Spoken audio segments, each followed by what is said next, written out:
Atletico Madrid Real Madrid bilan o'tkazgan uchrashuvlari qo'shimcha vaqt va penaltidan keyin charchagan bo'lishi mumkin. Simeone ham jamoa charchaganini tan oldi. Siz bu masalaga qanday qaraysiz? O'yinga tayyorgarlikka ta'sir qiladimi ularning jamoasi? Siz bu haqida nima deb o'ylaysiz? Yo'q, menimcha bu muammo emas. Atletico Madrid ajoyib jamoa. Biz faqat 11 ta futbolchi haqida gapirmayapmiz. Butun tarkib juda kuchli ularda.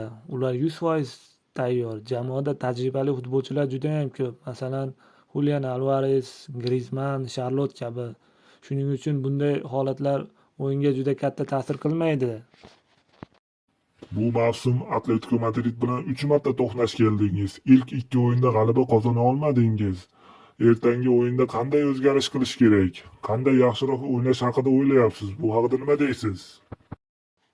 Ha, biz juda yaxshi o'yin o'tkazganmiz, ammo endi to'liq diqqat bilan o'ynashimiz kerak. Birinchi o'yinda oxirgi daqiqalarda e'tiborni yo'qotdik. Ikkinchi o'yinda ham shunday bo'ldi.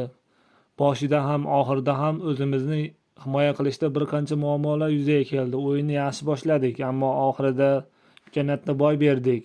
Jamoa sifatida oldinga qadam tashlashimiz kerak. Agar xatolarni davom ettirsak, bu bizga qimmatga tushishi mumkin. Atletico Madrid xatolarni kechirmaydi. Biz bilan o'ynagan uchala o'yinda ham xatolarimizdan juda ham yaxshi foydalanib ketdi.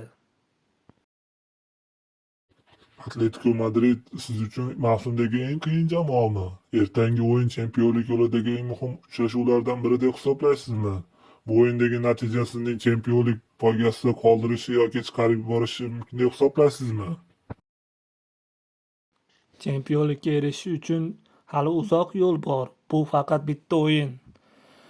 Albatta, agar yutsak, bu bizga katta ishonch bag'ishlaydi. O'zimizga bo'lgan ishonch ortadi. Yo'limizda to'g'ri ekanligini his qilamiz. Ammo shuni unutmaslik kerakki, biz eng kuchli jamoalar bilan raqobatlashmoqdamiz. Real Madrid, Atletico Bilbao, Atletico Madrid kabi jamoalar juda kuchli.